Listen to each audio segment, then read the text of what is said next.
Oh, hello, this is Tak Chung from Wok with Tak. Welcome to my YouTube channel. If you enjoyed this video, please like, subscribe, and share. If you love shrimp as much as I do, you probably would enjoy this video. I find the most important criteria of a well-cooked shrimp is its texture. In this video, I'm going to show you how to cook this garlic shrimp that is not overcooked or undercooked. A stir fry is definitely one of the best ways to cook shrimps because through stir fry you can precisely control the texture of the shrimp. And because of this reason, I always cook the shrimp separately if I'm going to cook a shrimp and vegetable dish. And then I will combine the shrimp and vegetables together at the end. The quality of the shrimp is extremely important. However, the technology today for freezing shrimps is so good. When I compare frozen shrimps with shrimps that have never been frozen, I really could not tell much of a difference. Also, the price of the shrimp is not always representative of their quality. You can buy inexpensive shrimp and they turn out to be just perfect. You should try different brands of shrimp and find out the one that you like best. This is a large shrimp that I bought from Sam's Club. It comes in a 3-pound bag for $16. It is peeled, deveined, and with its tail off. And I really like the fact that it is individually frozen, so I can cook as many shrimps as I would like to. And thawing the shrimp is very quick. It usually takes only about 10 minutes in lukewarm water. After they are thawed, I will pat them dry with a paper towel. I'm going to cook the shrimp in my 13-inch cook standard stainless steel wok. I'm using canola oil in cook this dish, but you can use any oil that you prefer, as long as oil with a high smoking point.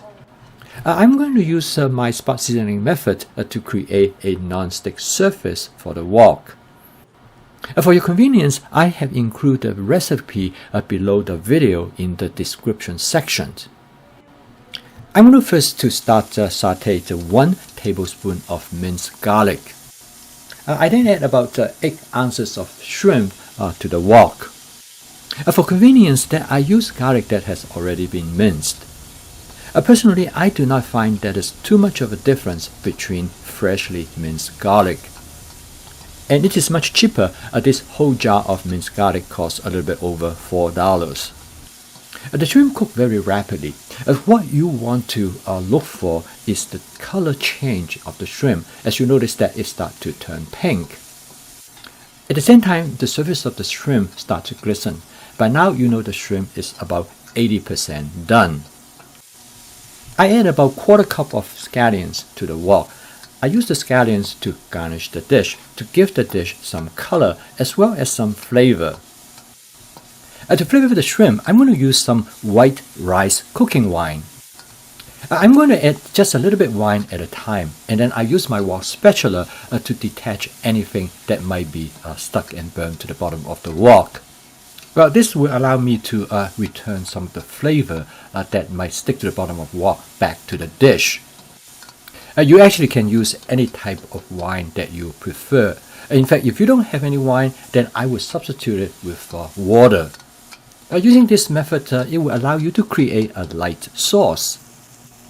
So okay, now the dish is ready to serve. And the total cook time is a little bit over 1.5 minutes.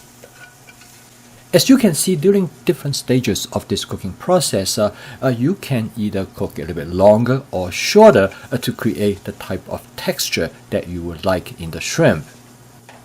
I did not season the shrimp when I cooked this dish, but as you can see, there are many possibilities for you to season this dish. For example, I could season the dish with my basic seasoning mix, or I could use any seasoning combination that I have in my masala dabba. If you like it spicy, you can at the end top it with a sriracha sauce. You will find that every time when you saute minced garlic, there's a likelihood for things got stuck and burned to the bottom of the wok. And one simple way to make cleaning a little bit easier later on is by put the wok back onto the stove and set it on high, and then you spray water onto the surface of the wok.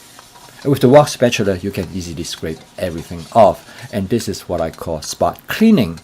This step only takes a few seconds, but it makes cleaning in the sink much easier, because when you take it into the sink, your wok brush should be able to do the rest. This is a good trick to make cleaning simpler for you. I also have another way to cook the shrimp. In this case, I cook the shrimp first with a thin layer of cornstarch. This will give the shrimp a light breading. I then pan fry the shrimp in the wok. I will fry the shrimp one side first before I turn it over. The end result will give the shrimp a light crispy texture. So as you can see, with small variations, you can create different type of shrimp in your cooking.